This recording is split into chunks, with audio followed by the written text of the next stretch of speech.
You know that feeling, right? You're just driving along, maybe listening to some music, and bam, that little yellow engine light pops up on the dash, and your stomach just drops. First thought, oh no, is this bad? Followed immediately by, okay, how much is this going to set me back? And let's be real, a lot of us, our first instinct is kind of just ignore it, hope it magically disappears. Yeah, wishful thinking maybe. Definitely. But our deep dive today, we're going to push back on that urge. We're digging into what we're calling 6 golden rules for a car that never breaks down.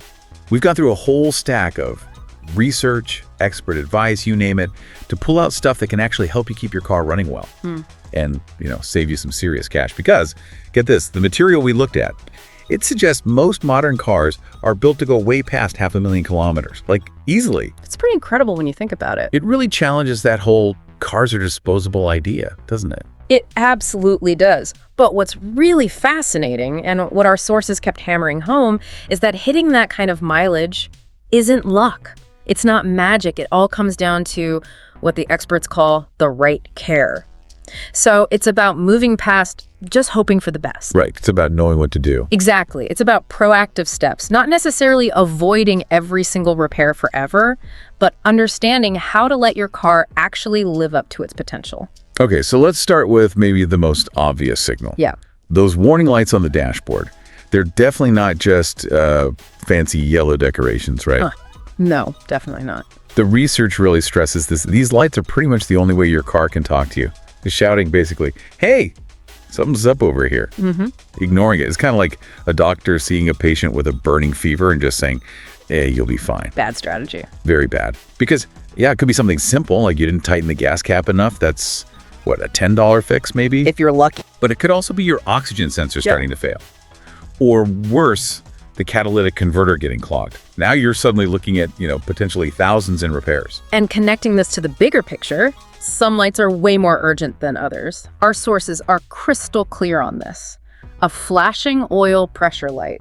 That's not a maybe check this later suggestion. That's a full-on emergency SOS. Okay, flashing oil light equal bad. Very extremely bad. It means pull over safely, turn the engine off now. Immediately. Why so urgent? Because you're starving the engine of oil. You can wreck bearings in seconds. Literally seconds. You could seize the whole engine. Total disaster. Wow, okay. Good to know. But the good news is, technology helps here. OBD2 systems, that's the onboard diagnostic standard in pretty much all cars now. Right, the port under the dash. Exactly. You can buy a really cheap code reader, like $20-30 online. Plug it in and it gives you a code. You can look up that code and get a basic idea of what the car is complaining about yourself. It gives you some power back. So the lights aren't the enemy? Not at all. They're your early warning system. Your best friend, really, helping you catch things before they become catastrophic, wallet-emptying failures. Okay, that makes sense. So we listen to the car's signals, but what about how we talk to the car, how we drive it? Our sources were surprisingly strong on this point. Your gas pedals are made of glass, obviously, but how you use it. Huge impact on how long your car lasts. Oh, massive. The data is clear. Driving style is a really big factor. So are you, an aggressive driver? Flooring it at green lights, slamming the brakes constantly, taking corners like you're on a racetrack. I know. I might have been guilty of that last one in my younger days. We've all been there. Pretty sure my first car was not amused. Probably took years off its life. It likely did. So if you're doing that stuff, the research says you're not just burning extra fuel, which is bad enough. You're actively, physically wearing out parts faster. Hard acceleration stresses the engine, the transmission. Big time. Heavy braking overheats the rotors, burns through pads quicker. Yep.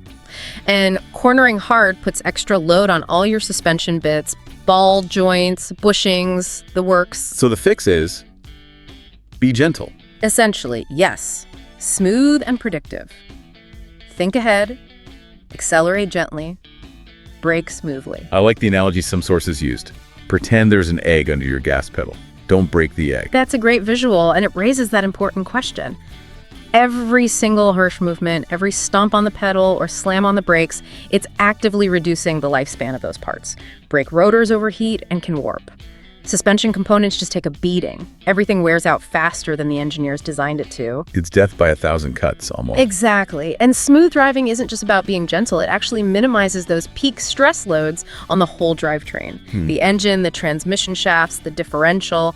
it all lasts longer. Okay, that makes sense. And there's another related pro tip, especially crucial in cold weather, that came up a lot in the material. When you first start your car on a cold morning, don't just immediately put it in gear and drive off. Guilty as charged. I do that all the time. Most people do. But the advice is, just let it idle for a minute. Maybe 2 if it's really cold. Just sit there. Sweat. That short pause lets the engine oil warm up a little and, more importantly, circulate properly. It needs to reach all those critical moving parts before you put them under load. Doing that dramatically cuts down on the wear that happens during those first few moments of a cold start. Seriously. Just a minute or 2 makes that much difference. Our sources suggest it can literally add years to your engine's life over the long haul. It's one of the simplest yet most effective things you can do. Wow. Okay. 1 minute of patience for years of engine life. That's a pretty good trade-off. I need to remember that one. All right. So moving on from those fundamental habits, our research really highlighted something else that's, potentially very expensive if ignored. The transmission. Ah, yes. The expensive box full of gears. Right. After the engine, it's pretty much the most complex and costly part in the whole car, wouldn't you say? Absolutely, especially modern automatics. They're engineering marvels, honestly. So intricate. They give you those incredibly smooth shifts, you barely feel them. But inside, hundreds of tiny, precise parts working together. And the key to keeping all that working, the transmission fluid. It's the lifeblood. It lubricates, it cools. Yes, but it does even more. It's also the hydraulic fluid that actually activates the clutches and bands to make the shifts happen. It works under incredible pressure. Okay. And what our data shows very clearly is that over time, this fluid breaks down. Heat is the enemy. The additives wear out. It gets contaminated with tiny metal particles from normal wear. Its ability to do all those jobs, lubricate, cool, transmit hydraulic pressure, just diminishes. And then you start to feel it. Exactly. Maybe a little hesitation when it shifts, or a noticeable jolt between gears. Sometimes it might start to overheat, especially under load. And eventually, it might go into limp mode, a self-protection mode with limited gears, or worse, the internal clutches just burn out, the gears get damaged. and then comes the massive repair bill. Thousands. Easily. Far, far more than the cost of just changing the fluid regularly. So how often are we talking? It varies, but most manufacturers suggest somewhere between, say, 50,000 and 100,000 kilometers for automatic transmission fluid and filter changes. That's a pretty big range. It is. And here's the key thing from the research. If you do a lot of city driving, lots of stop and go, or if you tow anything, you absolutely need to be on the shorter end of that interval, maybe even shorter. That kind of driving is considered severe service, and it breaks the fluid down much faster. And the filter is important too. Critical. Don't just drain and fill, change the filter. A clogged filter restricts fluid flow, which can starve the transmission parts even if the fluid itself is new. That leads to rapid wear. So neglecting the transmission flow. It's one of the quickest ways our sources say you can take that potential 500,000 kilometer car and cut its lifespan right in half. Maybe worse. Ouch. Okay, message received on transmission fluid. What about keeping the engine itself cool? You mentioned overheating briefly. If the engine's the heart, I guess the cooling system is like the radiator and hoses are the circulatory system keeping it from meltdown. That's a perfect analogy, and the sources really stress this. Yeah. Cooling system maintenance is absolutely non-negotiable. You can't just ignore it and hope. Absolutely not. Because if that system fails, even a small leak, the consequences for the engine can be catastrophic and fast. Catastrophic how? We're talking a blown head gasket where coolant gets into the cylinders or oil, a warped cylinder head from the extreme heat, even a cracked engine block. Okay, those all sound incredibly expensive. They are. Easily thousands of dollars in repairs, often enough to effectively total an older car. Yikes. So what are the simple steps to avoid that nightmare? It's surprisingly straightforward. First, check your coolant level regularly. Do it when the engine is cold, never hot. Right, because it's under pressure when hot. Exactly. If it's low, top it off. But Amin, this is crucial. Use the correct type of coolant specified in your owner's manual. Usually it's a 50-50 mix of antifreeze and distilled water. Not just water. Never just plain water, please. Antifreeze does way more than just stop it from freezing in winter. What else does it do? It contains vital corrosion inhibitors, things like silicates, phosphates, or organic acids, depending on the type. These coat the inside of the engine, the radiator, the heater core, protecting all those metal parts from rust and corrosion. Ah, okay. Like protecting the pipes. Precisely. And those inhibitors wear out over time. That's why you need to flush the whole system and refill it with fresh coolant periodically. How often is that usually? Again, check your manual, but typically somewhere between 50,000 and 80,000 kilometers is common. If you let those inhibitors deplete, you can get electrolysis basically eating away at aluminum parts from the inside out. Wow. Okay. Anything else for the cooling system? Yeah, just visually check the hoses sometimes. Look for any cracks, bulges, or softness. Check the clamps are tight. Even a tiny, slow leak from a brittle old hose can eventually lower the coolant level enough to cause overheating, especially on a hot day or in traffic, stranding you. Got it. Check coolant, use the right stuff, change it on schedule, and eyeball the hoses. Seems doable. Okay, let's talk about that book that usually ends up buried in the glove box, the owner's manual. Ah, the forgotten guide. Right. Our sources basically call it your car's health insurance policy, or its definitive guide. The point being, the engineers who designed your specific car, they know best. They figured out the optimal schedule for when things need checking, changing, or replacing. They literally calculated wear rates and fluid degradation. So sticking to that maintenance schedule isn't just a vague suggestion. It's like following doctor's orders for your car's long-term health. Well put. And probably the most fundamental thing on that schedule is the oil change. Right. We touched on cold starts, but regular changes. Absolutely fundamental. Fresh oil doesn't just lubricate, it cleans.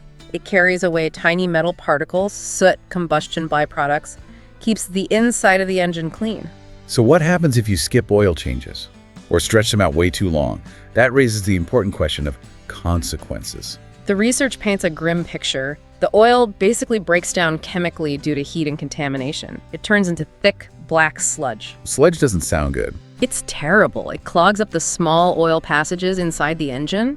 It can't reach critical parts like camshafts, lifters, bearings, pistons. So parts run without proper lubrication. Exactly. Metal on metal, rapid wear. Eventually, you just end up with a seized engine, a giant, heavy, useless lump of metal. Okay, so follow the schedule. What is the typical schedule these days? I hear different things. The old rule of thumb was maybe 5,000 kilometers, but modern oils and engines are better. A general guide now is often 8,000 to 10,000 kilometers. But, and this is key, the absolute best advice is check your owner's manual. It will give the specific interval for your car. And it might have different intervals. Yes, very important. Look for the severe service schedule. If you do mostly short trips, lots of stop-and-go city driving, drive in very hot or very cold weather or dusty conditions, that's severe service. And the interval will likely be shorter. You need to follow that one. That makes sense. I've heard some mechanics and even some oil brands say modern synthetic oils can go much, much longer now, though, like 15,000, even 20,000 kilometers. Do our sources address that, or are they sticking to the more traditional view? That's a really great point. And yes, the sources do touch on it. Modern synthetic oils are incredibly capable, no doubt. But what the material tends to highlight is that those super long intervals often assume ideal driving conditions. Long highway stretches, moderate temperatures. Which isn't reality for most people. Exactly.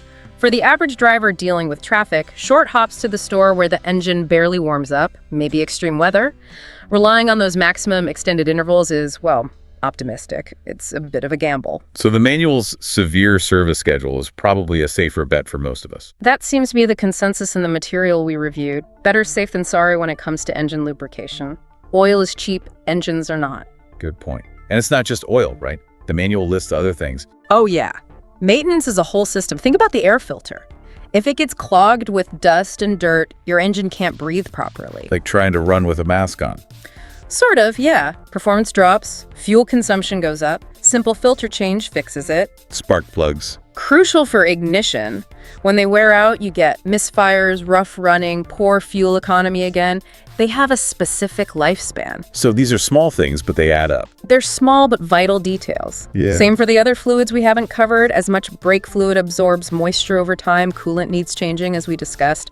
Neglecting any of these is just asking for trouble down the road. Either a breakdown or, worse, a safety issue like degraded braking performance. Okay, which brings us neatly to our last big rule, and this one hits right at the wallet. When it is time for maintenance or maybe a repair, there's always that little voice, isn't there? That temptation. Can I get this part cheaper? Always. The market is full of options at every price point. And it's so easy to think, hey, I'll save $50 on these brake pads, or this non-brand oil filter is half the price. Short-term saving, potentially long-term pain. Our material frames using quality parts and fluids is a smart investment, not just an expense. Absolutely. The answer to, is there a cheaper alternative, is almost always yes. But the data we looked at strongly suggests that choosing the cheapest option, especially for critical components, is often one of the worst financial decisions you can make regarding your car. Because you get what you pay for, plain and simple. That old saying is really true here. Can you give some examples from the research? Sure. Let's take engine oil again. A really low-quality oil might not meet the specifications your engine needs. It can break down under heat, lose its viscosity, its thickness, and just fail to protect engine parts properly. Accelerates wear. Okay. What about filters?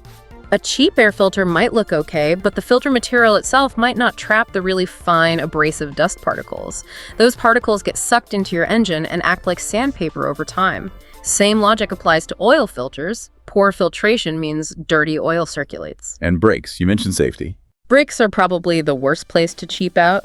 Poor quality brake pads might not stop as well, especially when hot. They often wear out much faster. And worse, they can generate excessive heat or wear unevenly, which can warp your brake rotors, the metal discs the pads squeeze against. So saving $50 on pads ends up costing you $500 for new pads and rotors later. Exactly that scenario. Or even things like sensors. A cheap knockoff oxygen sensor might not send the right signals to the engine computer, causing poor running or triggering false warning lights. More headaches. So the advice is clear. Very clear from our sources. Use the specific type, viscosity, and standard of oil your owner's manual recommends. Don't deviate. For replacement parts, filters, brakes, belts, sensors, whatever, stick with the original equipment manufacturer OEM brand if possible, or at least choose well-known, reputable aftermarket brands with a good track record. Think of it as investing in reliability. Exactly. Investing in the car's future, your safety, and frankly, your peace of mind. Avoiding the hassle and cost of premature failures. Right, so wrapping this up, it really seems like the secret to a long-lasting car isn't some hidden trick or buying the most expensive model. It boils down to these consistent habits, doesn't it? Listening to the car, driving smoothly, following the maintenance schedule. Using quality stuff when things do need replacing. Yeah, simple things, really.